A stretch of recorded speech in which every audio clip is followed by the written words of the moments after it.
2026 সালে তুমি যদি একটা গভর্নমেন্ট কলেজ থেকে মেডিকেল ফিল্ডের কোনো একটা কোর্স করতে চাও, বিএসসি নার্সিং বা বিএসসি প্যারামেডিক্যাল, তাহলে আজকের এই ভিডিওটি তোমার জন্য।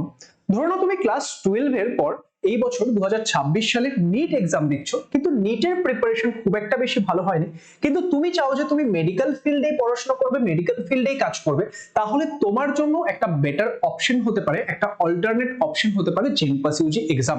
তার কারণ এই পরীক্ষাটার মাধ্যমে আমরা একটা দুটো নয়, টোটাল 14টা কোর্সে আলাদা আলাদা কোর্সে ভর্তি হতে পারি। তাহলে আজকে এই জেনপাস ইউজি পরীক্ষা সংক্রান্ত ইচ এন্ড এভরিথিং আমরা জানতে চলেছি। পরীক্ষার ডেটস এসে গেছে, ফর্ম ফিল আপও খুব তাড়াতাড়ি শুরু হতে চলেছে। তাহলে পরীক্ষার ডেটস, ফর্ম ফিল আপ, তার সঙ্গে সঙ্গে আমাদের exam pattern, each and everything যা যা তোমাদের জানা প্রয়োজন আজকের এই ভিডিওতে আমরা জানতে চলেছি। তাহলে আজকের এই ভিডিওটি তোমরা অবশ্যই শুরু থেকে শেষ অবধি দেখে নিও প্রত্যেকটা ডিটেলস জানার জন্য। তাহলে সবার প্রথমে আমরা কথা বলে নিই যে আমরা যদি জেনপাস ইউজি পরীক্ষাটা দিই তাহলে আমরা কোন কোন কোর্সে ভর্তি হতে পারবো। দেখো, এই যে আমাদের কাছে তোমরা এই কোর্সের লিস্টটা দেখতে পাচ্ছ, টোটাল 14টা কোর্স রয়েছে। BSc nursing, bachelor of physiotherapy, BMLT bachelor of medical laboratory technology, and তার সঙ্গে আমাদের বিএসসি সিসিটি, বিএসসি ওটিটি, এরকম আরো প্রচুর কোর্স রয়েছে যেগুলোর মাধ্যমে তোমরা ভর্তি হতে পারছো জেনপাস ইউজি পরীক্ষার মাধ্যমে। এবার এই যে জেনপাস ইউজি পরীক্ষা, সেখানে দুটো পেপার হয়। কি কি? একটা হচ্ছে আমাদের পেপার 1, আরেকটা হচ্ছে পেপার 2। এবার এই 14টা কোর্সের মধ্যে শুধুমাত্র এই যে 10 নাম্বার কোর্সটা তোমরা দেখতে পাচ্ছ বিএইচএ, এটার জন্য আমাদেরকে পেপার 2 দিতে হয়। বাকি যে 13টা কোর্স সেটা কিন্তু পেপার 1 এর মাধ্যমেই ভর্তি হয়। এবং আজকের এই ভিডিওতে পরবর্তী যে বিষয়গুলো সেখানে আমরা মেইনলি পেপার 1 নিয়ে আলোচনা করব। তোমরা যারা যারা পেপার 2 দিতে চাও তারা একবার কমেন্ট করে জানিও, প্রয়োজন হলে আমরা পেপার 2 নিয়েও অন্য কোনো একটা ভিডিওতে ডিসকাস করে দেব। তাহলে চলো এবার আমরা দেখে নিই যে এলিজিবিলিটি ক্রাইটেরিয়া কি থাকছে। দেখো, এখানে তোমরা যারা যারা জেনপাস ইউজি দিতে চাচ্ছ তাদের বেসিক এলিজিবিলিটি ক্রাইটেরিয়া কি? তোমাকে হয় 12 পাস হতে হবে বা 12 অ্যাপিয়ারিং হতে হবে। মানে তোমরা যারা যারা এই বছর ক্লাস 12 এর সেমিস্টার 4 এক্সাম দিলে তারাও পরীক্ষা দিতে পারবে। কেউ যদি আগে দিয়েছো, ধরো 2025 সালে তুমি ক্লাস 12 এর পরীক্ষা পাস করেছো, বা 2024 এ পাস করেছো, বা তার আগে পাস করেছো, তোমরাও কিন্তু এই পরীক্ষাটা দিতে পারবে। তাহলে class 12 passed or class 12 appearing স্টুডেন্টরা পরীক্ষাটা দিতে পারছে। তোমার যে বয়স সেটা মিনিমাম 17 বছর হতে হবে। এই মুহূর্তে না হলেও হবে, তোমার 31/12/2026 তারিখে তোমার বয়স যাতে 17 বছর হয় সেটা তোমাকে চেক করতে হবে। তাহলে এটা হচ্ছে পরীক্ষায় বসার ক্রাইটেরিয়া। এবার আমার পরীক্ষায় বসে তো গেলাম, আমি যখন ভর্তি হতে যাব তখন কিছু ক্রাইটেরিয়া রয়েছে। দেখো, তোমার কি থাকতে হবে? তোমার ক্লাস 12 এ ফিজিক্স, কেমিস্ট্রি, বায়োলজি এই 3টা সাবজেক্ট থাকতে হবে। তার সঙ্গে তোমাকে ইংলিশ থাকতে হবে। তোমার কি লাগবে? তোমার এই ক্ষেত্রে ফিজিক্স, কেমিস্ট্রি, বায়োলজিতে অ্যাগ্রিগেটে ওভারঅল এভারেজে তোমার কি লাগবে? যে 45% মার্কস লাগবে। কাদের জন্য? এটা হচ্ছে জেনারেল এন্ড ইডব্লিউএস ক্যান্ডিডেটদের জন্য। বাকি যারা এসসি, এসটি, ওবিসি ক্যাটাগরি থেকে রয়েছে তাদের এই ক্ষেত্রে 40% মার্কস থাকলেই হবে। এবং এখানে এই যে বিভিএসও এই যে কোর্সটা রয়েছে এটার জন্য তোমাদেরকে ফিজিক্স, কেমিস্ট্রি, বায়োলজি, ইংলিশের সাথে সাথে ম্যাথমেটিক্স সাবজেক্টও থাকতে হবে। এবং এখানে যে তোমার ওভারঅল এগ্রিগেট সেটা কিন্তু 45%, সেটা 45% জায়গায় 50% এবং 40% এর জায়গায় 45% থাকতে হবে। তাহলে আমাদের যে অ্যাডমিশন ক্রাইটেরিয়া সেটা এখানে আমরা বুঝে গেলাম যে ক্লাস 12 এ আমাদের কত মার্কস লাগছে। এবং দেখো, তোমাকে প্রত্যেকটা সাবজেক্টে, এই যে ফিজিক্স, কেমিস্ট্রি, বায়োলজি দেখতে পাচ্ছ, প্রত্যেকটা সাবজেক্টে তোমাকে ইন্ডিভিজুয়ালি পাস করতে হবে, থিওরিতেও পাস করতে হবে, প্র্যাকটিক্যালেও পাস করতে হবে। এবং তোমার যে ওভারঅল অ্যাগ্রিগেট মার্কসটা সেটা এত থাকতে হবে। তাহলে এটা আশা করি সবার কাছে ক্লিয়ার। এবার নেক্সট আমরা কি নিয়ে কথা বলছি? নেক্সট আমরা কথা বলছি কোয়েশ্চেন, আমাদের প্যাটার্ন নিয়ে। দেখো, জেনপাস ইউজি পরীক্ষায় তোমাদের টোটাল 5টা সাবজেক্ট থেকে কোয়েশ্চেন আসে। কি কি সাবজেক্ট সেগুলো? এটা আমি পেপার 1 এর কথা বলছি। পেপার 1 এ তোমাদের physics, chemistry, biology, English, logical reasoning এই 5টা সাবজেক্ট থেকে কোয়েশ্চেন আসে। এবার স্যার আমাদের যে সিলেবাস, সেই সিলেবাসটা কি থাকে?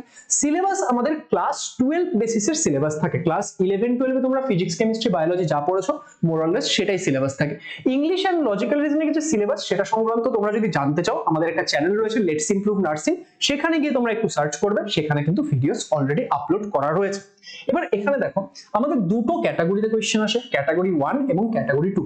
আমাদের ফিজিক্স কেমিস্ট্রি বায়োলজি সেখানে দেখো ক্যাটাগরি 1 এ প্রত্যেকটা সাবজেক্টের 15টা করে কোয়েশ্চেন আসে। ক্যাটাগরি 1 এ এক একটা সাবজেক্টের জন্য 1 মার্কস করে থাকে, মানে তুমি যদি সঠিক উত্তর দাও এমসিকিউ কোয়েশ্চেনের তাহলে সেই ক্ষেত্রে তুমি 1 মার্কস পাবে, যদি তুমি এই ক্ষেত্রে ভুল উত্তর দাও তাহলে তোমার -0.25 হবে। সিমিলারলি আমাদের ইংলিশ এন্ড লজিক্যাল রিজনিং সেখানে ক্যাটাগরি 1 এ 20টা করে কোয়েশ্চেন আসে, তুমি যদি একটা প্রশ্নের সঠিক উত্তর দাও +1, ভুল উত্তর দিলে -0.25। এবার ক্যাটাগরি 2 তে আমরা যদি দেখি, ক্যাটাগরি 2 তে কি হচ্ছে, এখানেও তোমাদের এমসিকিউ প্রশ্নই আসছে, কিন্তু ক্যাটাগরি 1 এ যে এমসিকিউ গুলো আসে সেখানে 4টা অপশনের মধ্যে একটা অপশনই একমাত্র ঠিক হয়, কিন্তু ক্যাটাগরি 2 তে 4টা অপশনের মধ্যে একটাও ঠিক হতে পারে বা একের বেশিও ঠিক হতে পারে। তুমি যদি একটা প্রশ্নের পুরোপুরি সঠিক উত্তর দাও তাহলে এক একটা প্রশ্নের জন্য 2 মার্কস করে পাওয়া যায়। এবং ক্যাটাগরি 2 তে একটা স্পেশাল ব্যাপার হচ্ছে, এখানে তুমি যদি কোনো একটা প্রশ্নের ভুল উত্তর দাও তার জন্য কোনো নেগেটিভ মার্কিং হয় না। তাহলে এখানে ফিজিক্স কেমিস্ট্রি বায়োলজি এই তিনটে সাবজেক্টে কিন্তু ক্যাটাগরি 2 এর প্রশ্ন আসে, English and logical reasoning category 2 এর প্রশ্ন আসে না। তাহলে এখানে তোমাদের 5টা করে প্রত্যেকটা সাবজেক্টের কোশ্চেন আসছে ক্যাটাগরি 2 তে। তাহলে ওভারঅল মার্কস কত হচ্ছে দেখো, এখানে 15 আর 10 25, 15 আর 10 25, 15 আর 10 25, তার মানে ফিজিক্স কেমিস্ট্রি বায়োলজি থেকে আমাদের 75 নাম্বার আসছে, এবং ইংলিশ আর লজিক্যাল রিজনিং এখান থেকে আমাদের কি আসছে, এখান থেকে আমাদের 20 টোটাল 40 নাম্বার আসছে। তাহলে ওভারঅল যে আমাদের এক্সাম হচ্ছে, ওভারঅল এক্সাম হচ্ছে আমাদের 115 নম্বরে, আর টোটাল কতগুলো কোয়েশ্চেন আসছে, টোটাল আমাদের 100টা কোয়েশ্চেন আসছে। তাহলে এটা আমাদের যে এক্সাম প্যাটার্ন সেটা ক্লিয়ার হয়ে গেল। এবার এই যে এই 100টা কোয়েশ্চেন আসছে, 115 মার্কসে পরীক্ষা হচ্ছে, তার মধ্যে আমাদের যদি একটা গভর্নমেন্ট সিট পেতে হয় কত মার্কস লাগবে সেটা আমি একটু পরে গিয়ে ডিসকাস করছি। তো আমাদের এখানে পরীক্ষার টাইম কত থাকে, দেখো পরীক্ষায় তোমার টাইম থাকে জাস্ট 90 মিনিটস।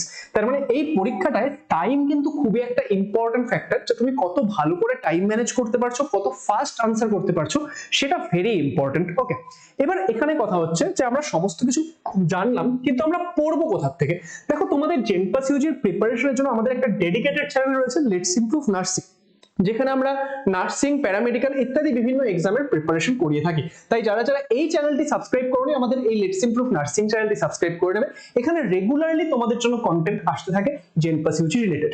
এবং তার সাথে দেখো পরীক্ষায় আমাদের কিন্তু আর খুব বেশি সময় এই বছর বাকি নেই, তো এই টাইমটায় তোমরা যদি খুব ভালো করে প্রিপারেশন করতে চাও, তোমাদের জন্য আমাদের লেটস ইমপ্রুভ অ্যাপের মধ্যে ড্রিম ব্যাচ 3.0 খুব রিসেন্টলি স্টার্ট হয়েছে, এবং এটা একটা ক্র্যাশ কোর্স যেখানে আমরা তোমাদেরকে এই টাইমের মধ্যে একদম দারুণ করে জেনপাস ইউজির প্রিপারেশন করিয়ে দেবো। প্রত্যেক বছর ড্রিম ব্যাচ থেকে প্রচুর স্টুডেন্ট দারুণ র্যাঙ্ক করে, আমরা প্রত্যেক বছর আন্ডার 100 প্রচুর র্যাঙ্ক পাই। তো তোমরা যদি এখানে পড়াশোনা করতে চাও, লেটস ইমপ্রুভ অ্যাপ ডাউনলোড করে ভর্তি হতে পারো। এখানে তোমরা rapid syllabus coverage, mock test, mentorship session, RIC আমাদের একটা স্পেশাল কোর্স যেখানে আমরা 2-3,000 এমসিকিউ কোশ্চেন লাইভ সলভ করে, এই সমস্ত কিছু তোমরা পেয়ে যাবে। ব্যাচের ফিস জাস্ট 1799, কিন্তু তোমরা যদি 22 মার্চের মধ্যে ভর্তি হও, এখানে একটা অফার চলছে ঈদ 26, এই কুপন কোডটা ব্যবহার করে তোমরা এক্সট্রা 8% ডিসকাউন্ট পেয়ে যাবে। কোনো কোয়েরি থাকলে তোমরা এই নম্বরগুলোতে কন্ট্যাক্ট করতে পারো। আচ্ছা, এবার আমরা কথা বলছি যে আমাদের এক্সামের ডেট কি রয়েছে। দেখো 2026 সালে জেনপাস ইউজি এক্সামের ডেট সেটা কিন্তু জানিয়ে দেওয়া হয়েছে, আমাদের 7th জুন 2026 এক্সাম হতে চলেছে। এবং আমাদের ফর্ম ফিল আপ কবে থেকে স্টার্ট হচ্ছে, দেখো ফর্ম ফিল আপ আমাদের 24 মার্চ থেকে স্টার্ট হচ্ছে এবং চলবে 15 এপ্রিল অবধি। এবং এই সমস্ত ডিটেল, যে ফর্ম ফিল আপে কি কি ডকুমেন্ট লাগবে না লাগবে, কিভাবে ফর্ম ফিল আপ করতে হবে, এই সমস্ত ডিটেল সহ আমরা ভিডিওস আমাদের নার্সিং চ্যানেলে পোস্ট করে দেবো, তাই সেই চ্যানেলটিতে সবাই আপডেটেড থাকবে। এবার কথা হচ্ছে আমাদের টোটাল 115 নম্বরের পরীক্ষা হচ্ছে। আমরা যদি এক্ষেত্রে একটা গভর্নমেন্ট সিট টার্গেট করতে চাই, সেটা বিএসসি নার্সিং হোক বা বিএসসি প্যারামেডিক্যাল হোক, তাহলে আমার কত মার্কস টার্গেট করতে হবে। দেখো এখানে আরেকটা ইম্পর্টেন্ট কথা আমি তোমাদেরকে বলে রাখি, যে আমাদের জেনপাস ইউজির মাধ্যমে তোমরা যখন ভর্তি হতে যাবে, বিএসসি নার্সিং যেই কোর্সটি রয়েছে সেখানে শুধুমাত্র ফিমেল ক্যান্ডিডেটরা গভর্নমেন্ট কলেজে ভর্তি হওয়ার জন্য এলিজিবল, মেল ক্যান্ডিডেটরা গভর্নমেন্ট কলেজে বিএসসি নার্সিং করতে পারবে না। কিন্তু প্যারামেডিক্যালের যে কোর্সগুলো রয়েছে সেখানে male candidate and female candidate উভয়ই এলিজিবল, ঠিক আছে। তাহলে ফিমেল ক্যান্ডিডেটরা এক্ষেত্রে গভর্নমেন্ট বিএসসি নার্সিং কলেজের জন্য এলিজিবল, কিন্তু আমাদের গভর্নমেন্ট যে প্যারামেডিক্যাল কলেজগুলো রয়েছে সেখানে কিন্তু মেল ফিমেল উভয়ই এলিজিবল, ঠিক আছে। আর প্রাইভেট কলেজগুলো তুমি চাইলে করতেই পারছো। তো এখানে আমাদের কি থাকছে, গভর্নমেন্ট সিট যদি আমাদের একটা টার্গেট থাকে, যেটা কিনা আমাদের সবার টার্গেট থাকা উচিত, তাহলে তোমার যদি 60+ মার্কস থাকছে, তুমি জানবে যে তুমি খুব ভালো একটা জায়গায় রয়েছো। এখানে আমি তোমাদেরকে বলছি যে 50+ মার্কসেও তোমাদের গভর্নমেন্ট কলেজে সিলেকশন হয়ে যায়। 50+ মার্কসেও গভর্নমেন্ট কলেজে সিলেকশন হয়ে যায়। কিন্তু তোমরা যদি প্রিপারেশন করছো, যেরকম আমাদের থেকে যারা রেগুলারলি পড়ছে তাদেরকে আমরা সবাইকে টার্গেট ফিক্স করিয়ে দিয়েছি যে তোমরা 70+ টার্গেট নিয়ে পড়াশোনা করবে। কিন্তু তুমি যদি জাস্ট স্টার্ট করছো এন্ড তুমি এই পরীক্ষাটা সম্পর্কে একটা ওভারভিউ জানতে চাও যে আমার কত মার্কস থাকলে গভর্নমেন্ট কলেজে সিলেকশন হতে পারে, 50+ মার্কস থাকলে সাধারণত সিলেকশন হয়ে যায়। কিন্তু তোমার যদি পছন্দ মতো কলেজ, পছন্দ মতো কোর্স প্রয়োজন হয়, তাহলে সেই ক্ষেত্রে আমি তোমাদেরকে বলবো যে 60+ মার্কস থাকলে তুমি ধরতে পারবে যে তুমি একটা সেফ জোনে রয়েছো।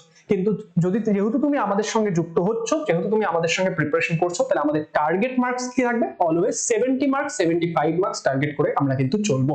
তাহলে আশা করছি আজকের এই ভিডিও থেকে তোমাদের কাছে জেনপাস ইউজি 2026 সংক্রান্ত সমস্ত ডিটেল ক্লিয়ার। যদি তোমাদের এখানে কোনো রকমের ডাউট থাকে তাহলে সেটা তোমরা কমেন্ট করে জানাতে পারো, আমি তাহলে সেই যে বিষয়গুলো সেগুলো তোমাদের জন্য আনসার করে দেবো। এন্ড যদি আজকের এই ভিডিওটি ইনফরমেটিভ মনে হয় সেটাকে লাইক শেয়ার করে দিও এবং আপকামিং ভিডিওগুলো দেখার জন্য আমাদের চ্যানেলটিকে সাবস্ক্রাইব করে নিও। Thank you so much and all the best সবাইকে।